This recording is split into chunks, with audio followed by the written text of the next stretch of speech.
today I am so happy to have you here because we are talking about depressing things. Depression. Oh, no, not depressing things. Not depressing things. Yeah, depression. Yeah, let's talk about depressing things. Depressing things. Cats, shaved hairless, is a depressing thing. Wait, some of them are hairless. And it's a depressing thing. Yeah. Well, the first time we had you on the show, I loved having you here because we talked about why bad things happen to good people. And you just, boom, you set it up and say, why do good things happen to good people? And it was like mind-blowing to me. And we talked about your book as well because you are a writer. But today we're going to get personal, deep, and heavy and talk about depression as well.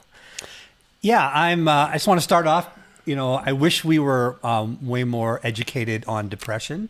That would be great. We had a bunch of letters after our name. But the education is the school of hard knocks. That's right. I just wanted to say straight up that I'm an artist and I've been struggling with depression for almost 20 years now, since 1999. So 18 years where depression has been just a part of my story, part of who I am. When I met you, it was only in 2005, but I had no idea you had been struggling with it for so long. Yeah.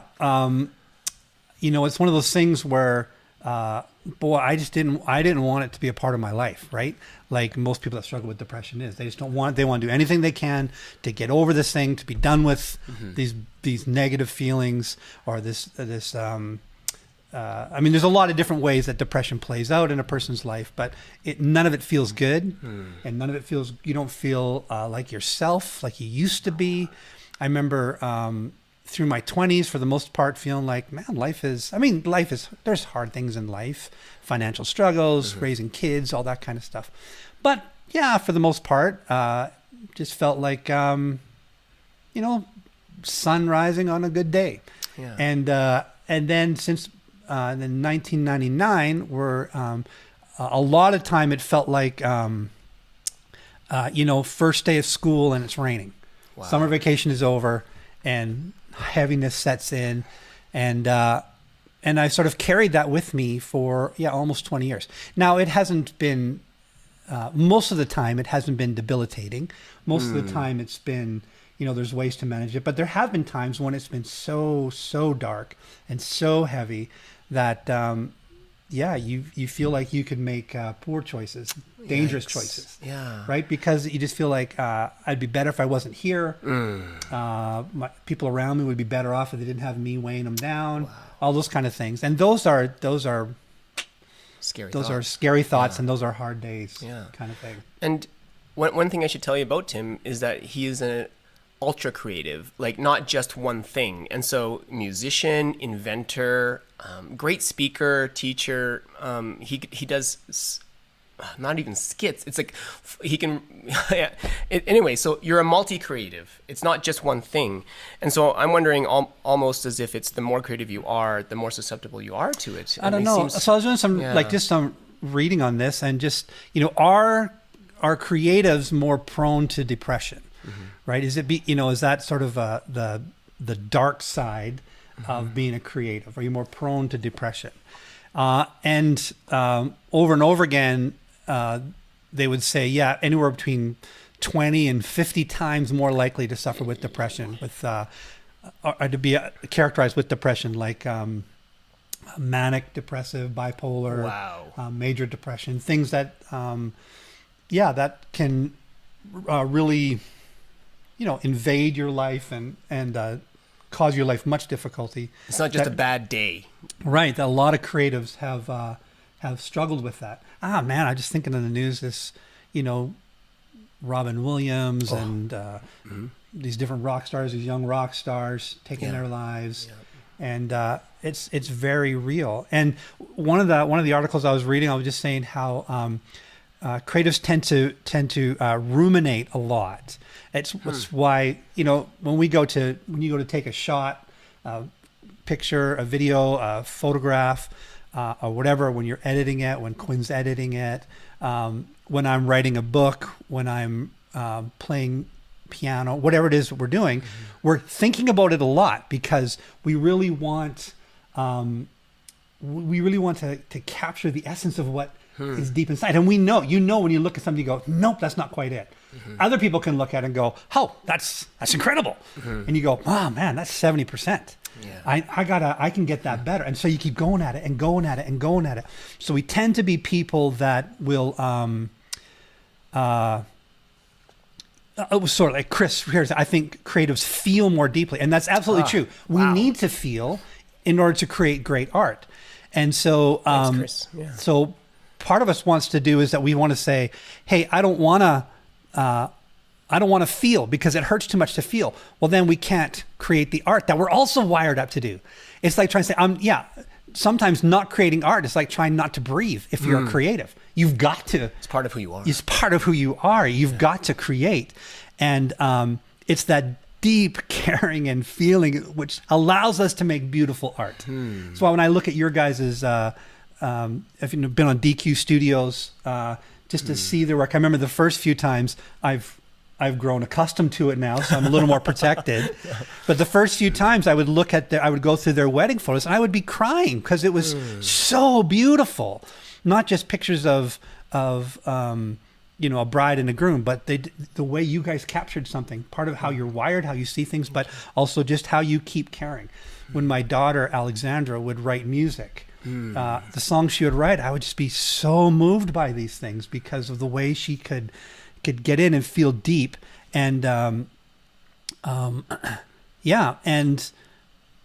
and I love it that she does this. I love it that artists care deeply about their work. Yeah.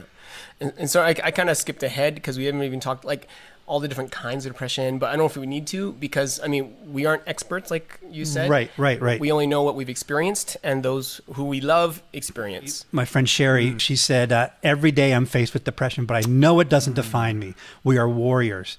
Totally got this. And that's absolutely true. That's the hope we want to talk about is how you can go through life with feelings of depression and it doesn't need to destroy you. It doesn't need to take over your life. And this is great. Jackie said, creatives tend to be so strongly empathetic that we seem to almost physically and or emotionally take on other people's pains. Yeah, that's part of it too. We want to tell stories, right? We want to get in. We want to, we're not happy with surface conversations and surface art. We want to get in deep and feel deeply because, and there's just a danger with feeling deeply. That's true. Right. So what you're saying, signs of depression. Yeah. There's some you may not even know. This is the other great thing, or amazing thing, is you can be a person you don't even know that you're struggling with depression. Just something doesn't feel right. And I don't want to cite too many people because this is their stories to tell. But I know a good friend of mine who she was having a really difficult time, and she didn't want to even admit that it was depression. There's something so negative about it, so shameful about having depression. But we went to the doctor, and she heard things like, a loss of interest in your pleasure or activities, just a loss of interest, weight loss or weight gain.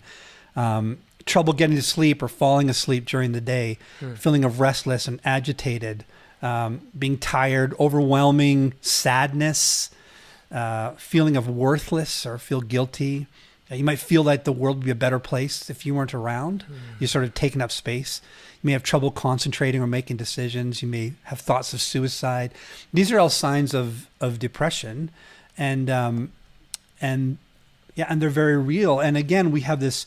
Because of, and I think mental health issues they're getting more talked about in the media in a more, not in a more positive light, but in a more honest light. People are just trying to be honest. You're not hiding it. It's not shameful. It's not shameful. And it shouldn't be shameful. But it still has a sense of it. Yeah. I still have people come up to me. One lady came up to me. She goes, she's a faith person, a person of faith, and in that community, especially, man, it can be super shameful to struggle with depression. In a faith community, interesting, but she said, "Is it okay for me as a Christian to struggle with depression?" And just the look on her face of, I please tell me it's okay because, she had heard from other people saying, "No, you can't be depressed. You just got to be happy. You have, just pray and you'll be happy." And it's It's not that simple. Yeah. It's a lot more complicated than that. So I've seen maybe 7 or 8 different counselors, a couple doctors. You know, I've been paying my dues, my depression dues. And but the one thing we learned was like, imagine this is a bucket and it's filled with serotonin. And serotonin is the thing that gives you a sense of happiness and well-being in life. And everybody has a bucket filled with serotonin. And when that bucket is full, your life you're happy. Yeah, right. That's right. You're not manic, you're not ecstatic, but you're healthy and happy. And that's kind of where we want to be. Now, everybody's bucket has holes in it. So serotonin seeps out. Now, in a normal or in a healthy, yeah, average, I don't know, typical. That's the word. Okay, there you go. Typical sense. You have holes, and you find ways to keep filling your bucket. So you do things that you love, good relationships, people you really like, people that give life to you. You walk, you exercise. All those kind of things. You eat healthy, ways to keep putting stuff back into the bucket, and it keeps the levels really good. You have a job that sort of fits well with who you are as a person. Fulfills you. Yeah. You're not in debt, all these kind of things. Now, that's a normal, typical way. Life isn't all that typical. And right? Yeah. So some people can have larger holes than others in their little serotonin buckets. And so the serotonin tends to seep out quicker. And that can be just a chemical way that we're wired. I think it's possible that, I have a bucket with bigger holes. And that is what it is. That's part of who I am. And I could complain about that, but then I also have a ability to create beautiful art, which, why do I get to do that? I mean, it's just all part of who we are as people, and to be able to love and accept yourself about who you are. So in that sense, the bucket could go down faster. Sometimes bad things happen in our lives. You lose someone you love. Just something good, and it bangs a hole and creates a big hole in your bucket. And now it just starts, the serotonin's draining out like crazy. And that's more kind of like a situational depression, right? Got it. So I know when we moved from Ontario to Calgary, there was a lot of things that happened in our lives. I lost my father. We had our last child. We bought and sold a house. We moved across the country. I left one job, started another job within a month. It was just a whole bunch of things. And I think, it was easy then to have all those holes and to struggle with a situational depression. And so the question is, how do you keep the bucket of serotonin full, right? And that's the struggle. And there's I wonder, like, again, this is me speaking out of ignorance. Some of those big holes, I think, can close eventually. They're short term. They can close up and they can heal, and you can get back to a normal, healthy way of doing. Sometimes it takes extra help. By that I mean medication. To help plug those holes so that you can just get your serotonin level to a level that you can be healthy and think and make good decisions. That you can actually live with. Yeah. And so that's my case. I've had to take some medication. People say, "Oh, I don't want to take medication for this," but you know what? I also take medication because I have a kidney transplant, and I take medication because of that kidney transplant. I have high blood pressure. And so there's a whole bunch of things, and cholesterol, and so that's for me, again, I'm talking personally. This is a way that's helped me to bring some stability, and I still need to do. I mean, I could drug myself up so much that I'm completely numb and stuff, but I still want to feel, and so I take enough to help plug those holes, and then I do a lot of things to try and fill in my serotonin tank. Yeah. Makes sense? Yeah, it totally does. As far as stigma is concerned, I think it happened to people of any age. And I think that's something, like, just because you're young doesn't make you just hopeful. Just because you're old and you've been a Christian all your life doesn't make you immune to depression. Right. And I know also there's the physical aspect, but I think there's also a spiritual aspect where Satan is really trying to tear at us as well in any way he can. Yeah. And if he can't tear at you in one area, he'll go for the throat. And maybe that would be in depression and bringing you down and Yeah. thinking, the world would be better without me. And those are lies. They are lies. They're absolutely lies. Yeah. Your life is wonderful and valuable, and people love you. And depression tells you that you're alone, that you're worthless, and it's just not true. Mm-hmm. And that's partly why I want to be a person that talks about this, to say, no, hi, my name is Tim. I struggle with depression, right? And so to know that you're not alone. And for me, like I say, it comes and goes in waves. And so there have been some days when, seasons when it's fine. Like I'm coping quite fine with depression. And it's more like a gentle rain in the background, right? Yeah. And then there have been other times when it has been so overwhelming. So my latest one was maybe March of this year. It was so overwhelming to me. And everybody's depression is different. Mine feels like a steel ball inside my chest. That as the depression grows, the steel ball gets bigger and bigger and starts to push out my ability to breathe and all this kind of stuff. And it was so bad. And it wasn't like I was seriously thinking suicide, but it was like the idea of suicide came in and sat down inside my heart, and I didn't shove it off. I was like, oh, hey, how's it going? Kind of thing. And I went, I need to talk to somebody. Not good. not good, right? Yeah. And so I, talked to my wife first of all and said, hey, hon, I think this is going on. And I said, I need to go talk to my doctor. Yeah. And just boom, because I just needed to deal with it. It wasn't something you kind of go, just give me another day, give me a quick nap, and I'll be better. It was one of those ones where I knew, this is getting too big for me. I think that takes a lot of courage to tell somebody you love the most that you're having these thoughts before you act on them. I'm just going to share my story on how I've been coping with my depression.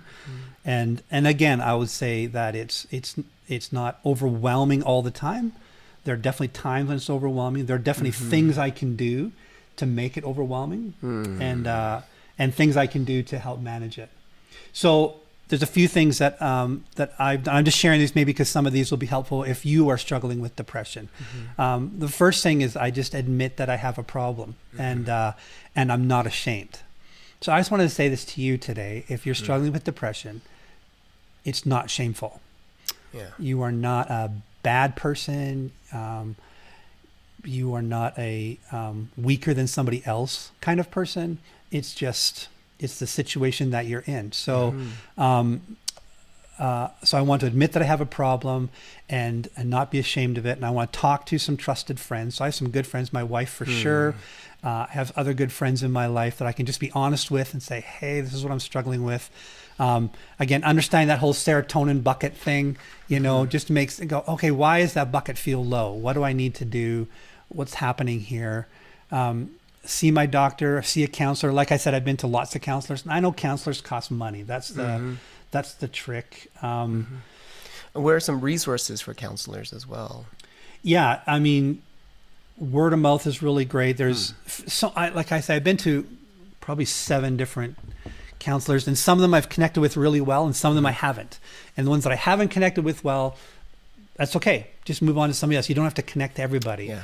But definitely ask around to people you trust, and then just go and find somebody. Just go see somebody. Maybe that person you'll connect with. You don't know. Maybe you won't. But it's worth fighting whatever you can do to fight that fight. So it sounds like after admission, it's finding somebody to share that burden with. Yeah, absolutely. Right? Yeah. Medical professional or not, somebody, you're not alone. I think one of the most important things to know is that you're never alone. You're not alone. Nope. And hopefully, if you have nobody or you really think you have nobody, reach out to us. Like we really want to be here. I mean, we're live streaming now, but I mean, even after the live stream, reach out to us on the comments, on direct message, however you can, but just know that you're not alone if you're suffering. Yeah. Well, one book that's been extremely helpful to me, it's called Telling Yourself the Truth. And I can't remember who it's by, but it's just a fantastic book, Telling Yourself the Truth, and basically talks about several misbeliefs we hold on to.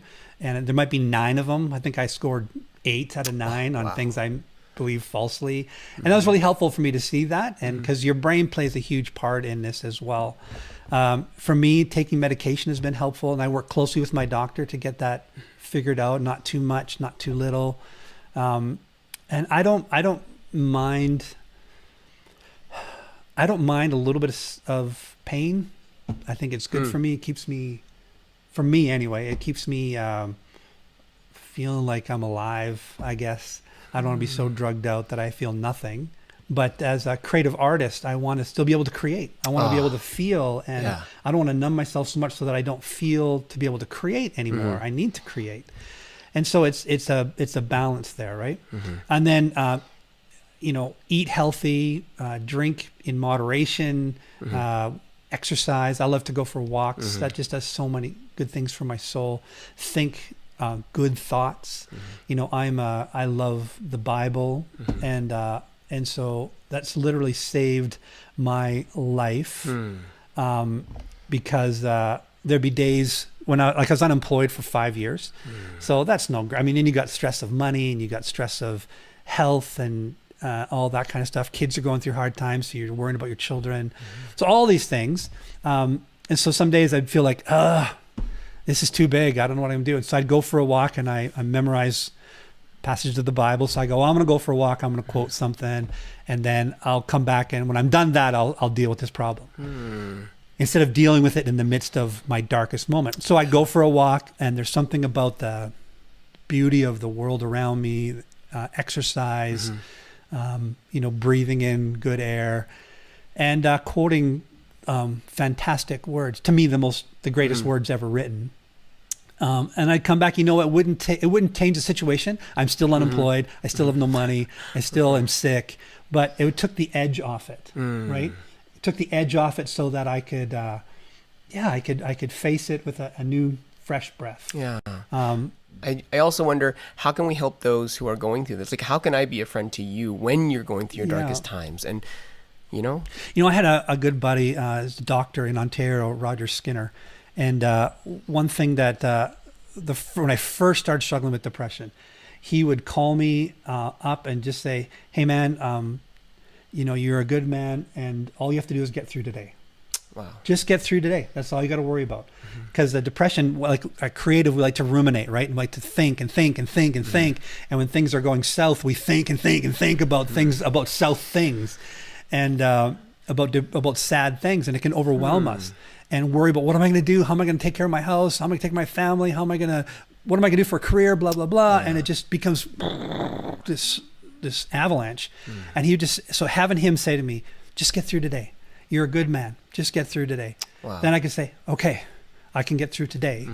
And the next day, same thing. Hey, man, just get through today. And that was huge, right? Wow. Not say things like, well, just be happy, or just pray and God will fix it, or or whatever. That doesn't work with depression. Depression is much darker than that. And Jennifer was so good. She was, and I know there must have been times when it was frustrating, because it wasn't just a hit and miss. There were times I'd be in it for a while. And so she had to kind of carry that weight. And what an extraordinary woman, not only gives me a kidney, not only stays with me all these years, but then is just gracious to me when I don't want to get out of bed, or I can't think positive. She just loves me and just believes that we're going to get through it. So just huge. I remember you threw her a surprise birthday party. I won't say for which year. And then I remember when we were going around talking about, what is one thing about Jennifer that you love, and I had mentioned that she's, her faith is so courageous, and she kind of looked surprised, but no, it's like evident in what she does and how she loves. And I think for us who maybe aren't at our darkest time and see somebody who is, to have the courage to sit with them and to support them through that time, you need to step up. And I think just to let them know that they're not alone, and that it's okay to be in that place, but not to stay in that place, to get help, right? Yeah. And I would say it's harder to love a depressed person than a non-depressed person, right? And so you have to make that commitment to say, no, I'm in this. This is not a contract. This is a covenant. Contract says, you do something for me, I'll do something for you. A covenant says, I will love you. And we talked about when we first started, a pretty heavy topic. And, spoiler alert, we're Christians. We believe in Jesus Christ who came to redeem us. And you asked the question, can a person of faith struggle with depression? Right? Yeah, can a person of faith struggle with depression? And I look at, you were saying this morning just about different prophets. The prophets. Oh my goodness. I talked to my sons, and they were kind of taken aback by the question, because last night I was thinking about this topic, and I was like, okay, quick. 2 prophets that were thinking about suicide, that thought it would be better to end their life, and they couldn't look at me. Oh, and then they thought about it. Oh yeah, like Jonah. He asked, better for me to be dead, or Jeremiah and Elijah, and it's like, what is going on? Yeah. And then Jesus is a verse that says he was overwhelmed with sorrow to the point of death, and that is how I would describe my darkest moments of depression. Overwhelmed with sorrow to the point of death. This is Jesus Christ who did this. Said he wept, he was grieved. So he understands this. Yeah. And he promises us that he will be with us in trouble. And not with us like from a distance, kind of, come on, get over this. But with us as a person who understands, who is familiar with, who looks us in the eyes and says, I know what you're going through. It'll be okay. I'm with you. You're not alone. And for me as a person of faith, this was huge to realize I'm not alone. Yeah. And that is where I find a lot of strength and a lot of healing. I also wanted to say that there's many alternative ways to handle depression that can be very dangerous too. A lot of people will self-medicate, with drugs, with alcohol, with risky behaviors. But by risky behaviors, I mean things that are dangerous, but they kind of fill you with a sense of life. A bit of high. Right? A bit of a high that takes away the depression. So a one-night stand, speeding, shoplifting, anything like that. Or for me, anything adrenaline fueled. So actually good things. Speaking in public, taking on more things that I could handle. Man, I love that rush of adrenaline because it kept me from feeling sad. It made me feel like, I'm on top. I'm alive. Yeah. And the problem with all these negative things is, the truth is they actually do cause the depression feelings to be at bay for a moment. And that feels so good.